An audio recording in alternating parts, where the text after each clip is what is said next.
Qual o papel da juventude na história do Brasil? Que protagonismo a juventude brasileira exerceu nos anos de mais repressão? Né? São perguntas importantes que a gente precisa fazer, principalmente porque nós estamos em meio a um cenário bastante complicado, né? Inclusive de, de rompimento da democracia brasileira. Em 2010, o Brasil tinha uma população de 190 milhões de habitantes. O IBGE, Instituto Brasileiro de Geografia e Estatística, fez um prognóstico, fez uma estimativa de que o Brasil atingiria 215 milhões de habitantes. Eu lembro a você que o Brasil é um dos países mais populosos do mundo. É o sexto país com o maior número de habitantes. Por que é que eu estou colocando tudo isso? Né? Primeiro porque é um cenário muito ruim que o Brasil vem passando desde 2016, né? Quando houve o golpe jurídico, midiático, parlamentar que acabou impeachmentando a ex-presidente Dilma Rousseff. E aí eu faço essa pergunta, né? Qual o histórico de protagonismo da população brasileira, especialmente o setor da juventude, qual o protagonismo dessa juventude na história do Brasil, nos momentos mais difíceis, nos momentos mais delicados em que a nossa democracia ou esteve em risco ou foi descartadas para a implantação de regimes extremamente autoritários, como foi o Estado Novo, de Vargas, de 37 a 45, e como foi um dos períodos mais longos de repressão que o Brasil já teve, que foi o período da ditadura civil-militar, de 64 a 1985, portanto, 21 anos de repressão, de tortura, de ausência de liberdade, né? Então, diante de tudo isso, diante desse cenário, qual o papel da juventude, qual o protagonismo que a juventude tem nesse sentido?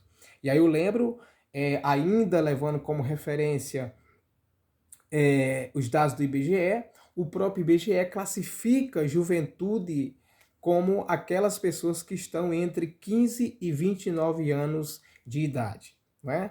Então eu separei aqui alguns dados, né? Nós publicamos inclusive em anos anteriores no blog esses dados, mas a gente traz aqui porque esse cenário é muito importante que a gente discuta sobre o papel da juventude brasileira.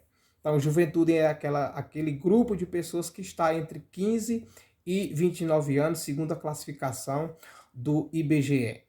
Então, historicamente, a juventude brasileira tem um papel muito relevante, né? Teve um papel muito relevante na história do Brasil. Né? Claro que aqui não é nenhum romantismo, né? Longe disso. É para que a gente possa refletir esse papel importante que tem essa classe da população brasileira, certo?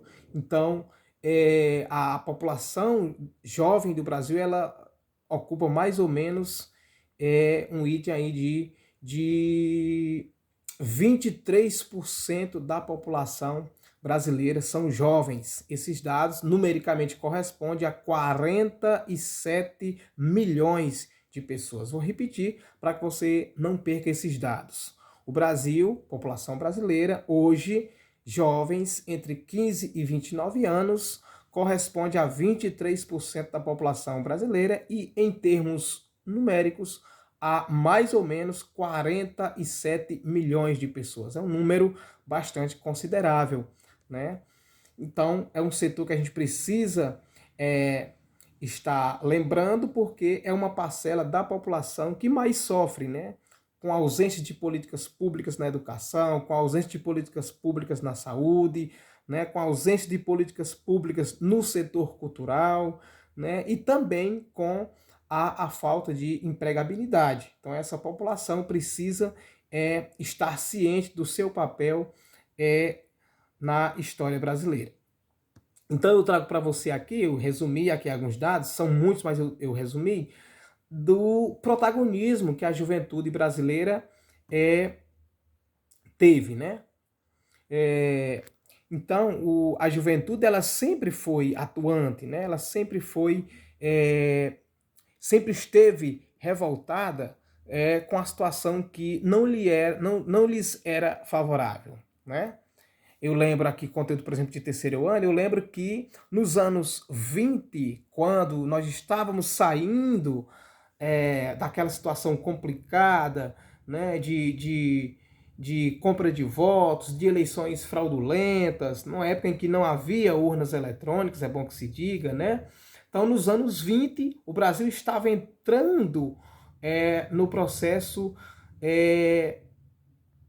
de república. O Brasil estava saindo de um período de governo imperial e implantando a república, né? Um modelo político republicano, né?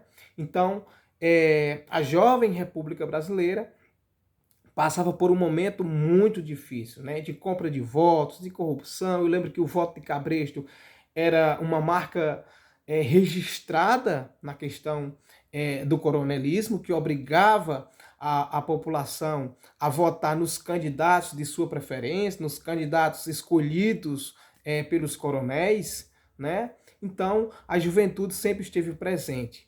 Eu lembro, por exemplo,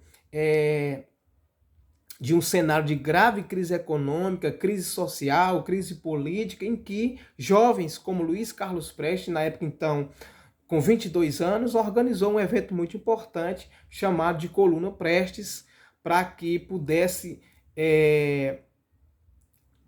portanto, fazer com que o Brasil se tornasse um país mais democrático, um país mais tolerante, né? E um país onde as pessoas pudessem ser reconhecida, né, como cidadãs e cidadãos, né? Então a Coluna Prestes, claro, não conseguiu seu objetivo, né, que era derrubar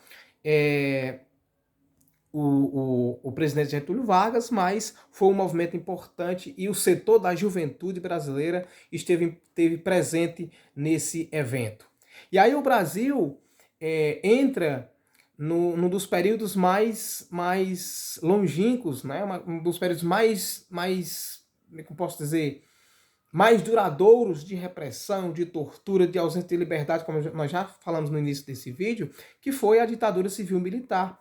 E mais uma vez a juventude se fez presente, né? Mais uma vez a juventude foi às ruas, foi cobrar para que essa ditadura pudesse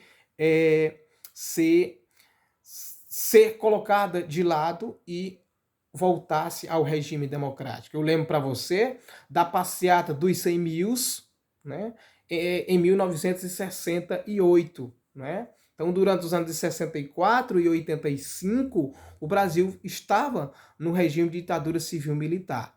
E aí, no ano de 1968, nós tivemos a passeata dos 100 mil, onde crescia a insatisfação da população brasileira e principalmente da juventude com essa repressão, com essa falta de liberdade, né, com essa tortura. Então, a juventude esteve presente nessa passeata dos 100 mil, tendo como referência, portanto, a morte de estudantes, né, nesse evento. Então, mais ou menos 100 mil pessoas marcharam pelo centro do Rio de Janeiro pedindo o fim do regime civil-militar e a juventude estava lá.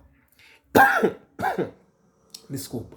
Em 1984, nós tivemos também a juventude presente, né? A juventude esteve presente lutando num evento chamado de Diretas Já, né? Pedindo, por exemplo, a volta da República, a volta da democracia brasileira. Então, na década de 80, a ditadura não possuía mais a mesma força que teve no início dos anos 60, né? Estava perdendo a sua legitimidade, e muito importante lembrar isso, porque a juventude foi um fator-chave nesse evento. Então, é um evento muito importante, né? Nesse momento aí, eles lutavam pela questão da anistia, por uma questão da volta do pluripartidarismo, né? Ou seja, a diversidade de partido que está presente, que foi colocado de lado no momento da ditadura, né? Nós tivemos aí, por exemplo, a ementa Dante Oliveira, que queria o estabelecimento de eleições diretas para a presidência da República. Então, a juventude, lembrando mais uma vez, esteve presente nesse evento. Nos anos 90, nós tivemos um movimento importante que foi o Fora Collor, né? Fernando Collor de Mello foi eleito presidente do Brasil, e aí a juventude também participou desse movimento, né? O Fernando Collor de Mello teve um grande apoio da imprensa naquela época, e o seu governo praticou atos de corrupção, né? E, claro, apesar de ter sido eleito democraticamente, não respeitou o voto, né, que recebeu, praticou praticamente atos que ele tinha se comprometido em não fazer, e aí a juventude também foi às ruas, num movimento chamado de Fora Collor, né, participar para que o Fernando Collor de Mello deixasse a presidência da República. Isso acabou influenciando no processo de impeachment, né, do Fernando Collor de Mello. Lembra que, por exemplo, agora mais recentemente, das manifestações de 2013, né, onde a juventude também esteve presente. Então, os movimentos de 2013, a juventude foi às ruas participar, debater, inclusive contra o desgaste na educação, né? 2016 houve o impeachment da Dilma Rousseff, e a partir desse momento a educação brasileira foi o grande foco do governo, né? O foco no sentido negativo, em que a educação começou a ser sucateada, os investimentos cortados, né?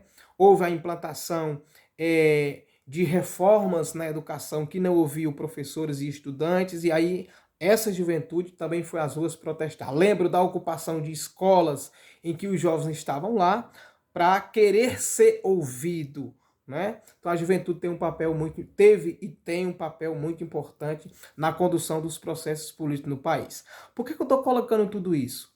Porque nós estamos percebendo que a juventude hoje, 2022, muito apática, né?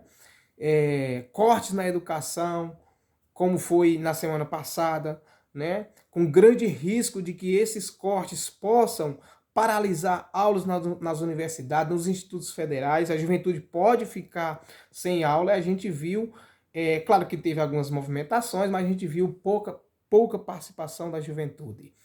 Nós estamos num processo eleitoral, né, onde nós temos duas propostas. Uma proposta mais democrática, mais participativa, mais cidadã, e uma outra proposta que é de autoritarismo, né, que é de censura, né, que é de